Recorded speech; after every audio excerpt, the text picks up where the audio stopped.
Hello friends, আমি শুভম। যদি আপনাদের মনে থাকে, দেখবেন 2025-এ বাংলা একটা হরর অ্যান্থোলজি কাজ রিলিজ করেছিল, যেখানে তিনটে হরর শর্ট স্টোরি ছিল, তিনটে রাইটারের লেখা। এবং সেই তিনটে হরর শর্ট স্টোরি নিয়েই একটা গোটা সিনেমা, যার নাম ছিল ভূতপূর্ব। এই সিনেমাটার যখন ট্রেলার বেরিয়েছিল, ট্রেলারের রিভিউ আমি করেছিলাম। সিনেমাটা দেখার ইচ্ছাও ছিল, বাট কোনো কারণে তখন বাংলা সিনেমার পাশে দাঁড়ানো হয়নি, দেখতে যাইনি আমি সিনেমাটা কোনো কারণে।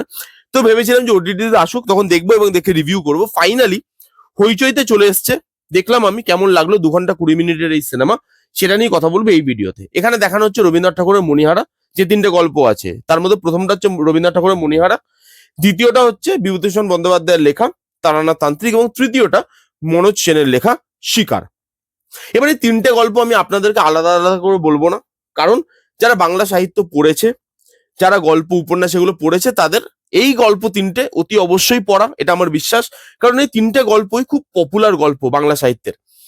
তো এখানে আমি শুধু আলোচনা করব গল্পের মধ্যে যে কিভাবে জিনিসটা শুরু হচ্ছে, বাকিটা আপনারা দেখতে পাবেন সিনেমাটা দেখলে। এবার এখানে শুরু হচ্ছে গল্পটা তিনটে মানুষকে দিয়ে। তিনটে মানুষ একটা রাতে, ঝড় জলের রাতে, একটা বাড়িতে এসে দেখা করছে এবং সেখানে চা পান করছে। এবং তারা ডিসাইড করছে যে রাত কাটাবে তারা গল্প বলে, একজন করে একটা করে গল্প বলবে। তিনজন মানুষ, তিনটে গল্প।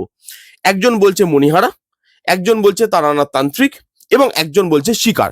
এবারে তিনটে মানুষ এবং তিনটে গল্প কিভাবে কানেক্টেড, সেটা জানতে গেলে আপনাকে সিনেমাটা দেখতে হবে।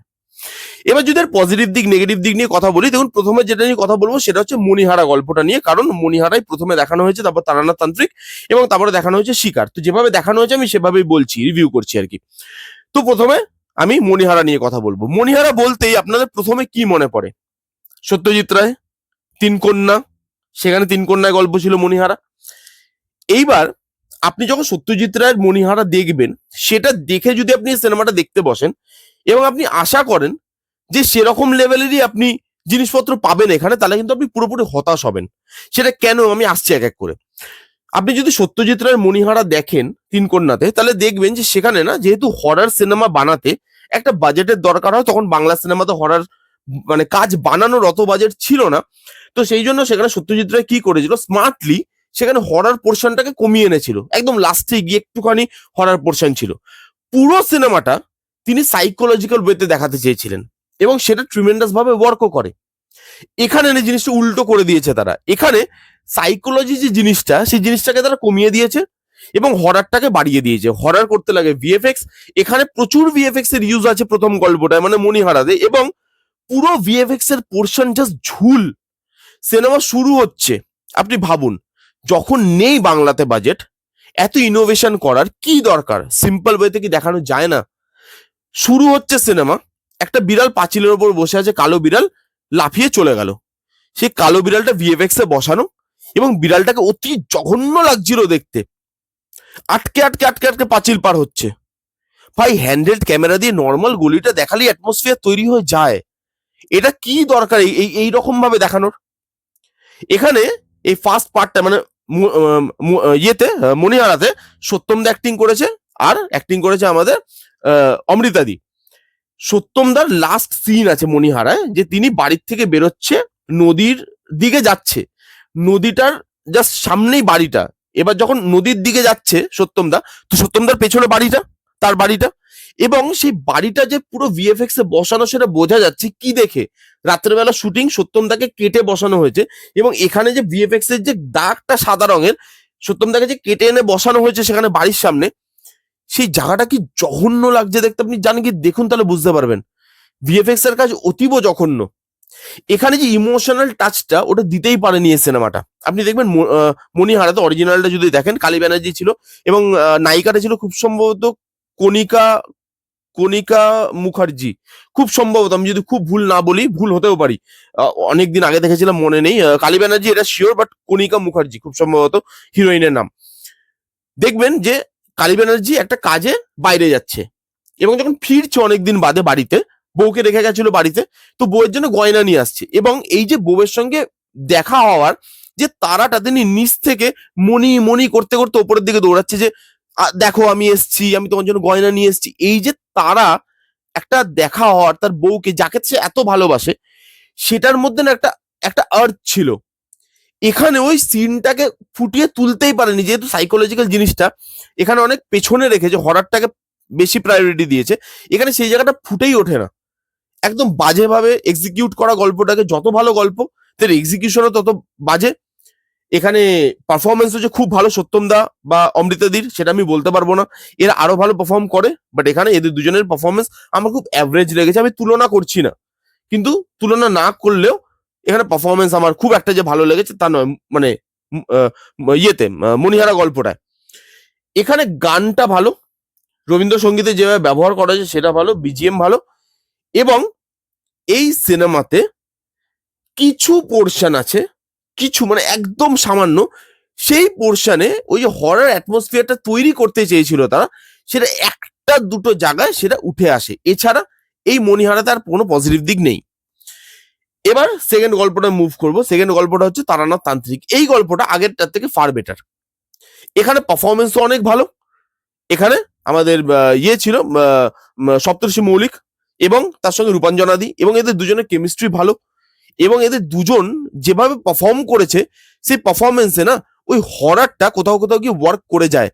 এখানে যে ভিএফএক্স এর পোর্শন গুলো আছে, সেই ভিএফএক্স এর পোর্শন গুলো তুলনামূলক ভালো মণিহারার থেকে।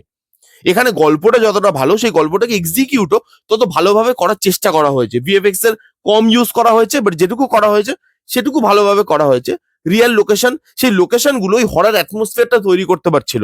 তার মধ্যে রূপাঞ্জনাদির ওরকম পাওয়ারফুল পারফরমেন্স, যেটা এই পুরো গল্পটাকে আরো এলিভেট করে, এবং ওইখানে বিজিএম এর কাছ থেকে শুরু করে মেকআপের কাছ থেকে শুরু করে সেই জায়গাগুলো ভালো। লোকেশনটা, গ্রামটা যেভাবে ইউজ করা হয়েছে গল্পের মধ্যে, শর্ট স্টোরি এবং শর্ট স্টোরির মধ্যে যেভাবে গল্পটাকে দেখানোর চেষ্টা করা হয়েছে সেটা ভালো, এক্সিকিউশন ভালো, এবং সেখানে পারফরমেন্স থেকে শুরু করে বিজিএম, লুক অ্যান্ড ফিল সবই কিন্তু ভালো, আগের গল্পটার থেকে ফার ফার বেটার তারানাথ তান্ত্রিক।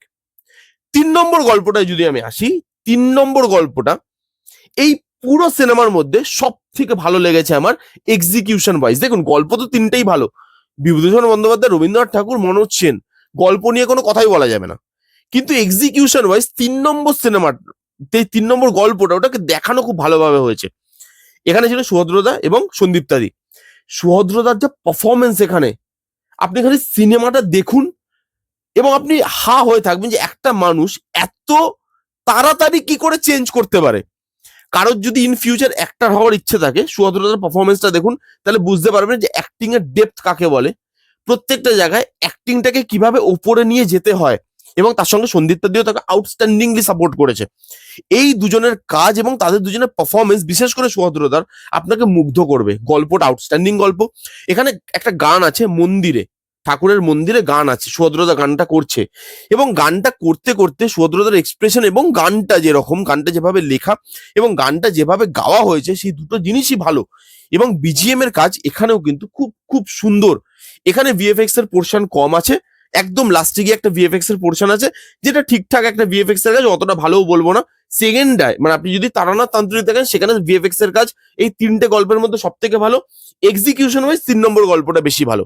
এখানে স্টোরি টেলিংটাও ভালো, এখানে পারফরমেন্স অনেক অনেক বেটার, এখানে যেভাবে গানের ইউজ করা হয়েছে সেটা ভালো, এখানে যেভাবে পুরো গল্পটাকে সাজানো হয়েছে, গল্পটা আপনাকে মজা দেবে, সেই জিনিসপত্রগুলো আপনার ভালো লাগবে। এবং এই তিনটে গল্পের মধ্যে এক্সিকিউশন ওয়াইজ আমার থার্ড গল্পটাই আমি সব থেকে বেশি মজা পেয়েছি দেখতে দেখতে, এবং সেকেন্ড গল্পটা ভিএফএক্স এর পোর্শনের জন্য এবং বাদ বাকি যেভাবে জিনিসটাকে অ্যাটমসফিয়ারটা তৈরি করেছিল, সেই জন্য সেকেন্ড গল্পটাও আমার কিন্তু বেশ ভালো লেগেছে। ফার্স্ট গল্পটা মণিহারাটা একদম দাঁড়ায়নি। এবং এই তিনটে গল্পকে, এই তিনটে মানুষ যে গল্প বলছে, সেই তিনটে মানুষকে যেভাবে কানেক্ট করার চেষ্টা করেছে, সেটা খুব প্রেডিক্টেবল। ফার্স্ট সিনে আপনি বুঝতে পারবেন যে এই তিনটে মানুষকে কিভাবে কানেক্ট করা হবে লাস্টে গিয়ে, সেই জায়গাটা খুব প্রেডিক্টেবল। এছাড়া এই তিনটে সিনেমা, এই তিনটে গল্প যাদের পড়া আছে, যাদের শোনা আছে, তারা দেখতে পারেন। যারা বাংলা সাহিত্যের কাজ সাহিত্য থেকে নিয়ে আসা কাজ দেখতে ভালোবাসেন, তারা এই কাজটা দেখতে পারেন। এই পুরো সিনেমাটা যদি বলি decent watch, one time watch, তবুও আমি আপনাদেরকে বলবো সিনেমাটা আপনারা দেখুন, কারণ তাহলে চার দেওয়ালের বাইরে বেরিয়ে এরকম ধরনের এক্সপেরিমেন্টাল কাজও হবে। বাংলাতে অ্যান্থোলজি কাজ খুব একটা হয় না, এটা এটা মানে এটা করতে তারা চেষ্টা করেছে। লুপহোলস আছে, বাট লুপহোলস থাকলেও এখানে তারা সেই জিনিসটা হয়তো পারফেক্টলি ডেলিভার করতে পারেনি, লুপহোলস থাকলেও চেষ্টা করেছে। ইন ফিউচার যদি এই কাজগুলোকে সাপোর্ট করা হয়, যদি দর্শক দেখে, তাহলে ইন ফিউচার আরো বেটার কাজ হবে বলে আমি আশা করি। এবং এই কাজটা যারা যারা দেখেছেন তারা কমেন্ট করে জানান যে আপনাদের মতামত কি আপনাদের কিরকম লেগেছে, এবং যারা যারা দেখেননি জান গিয়ে দেখতে পারেন।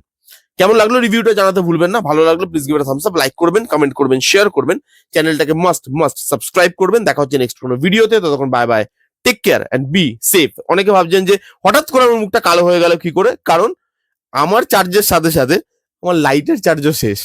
তো আজকের মতো বাই বাই, দেখা হচ্ছে নেক্সট কোনো ভিডিওতে, টেক কেয়ার।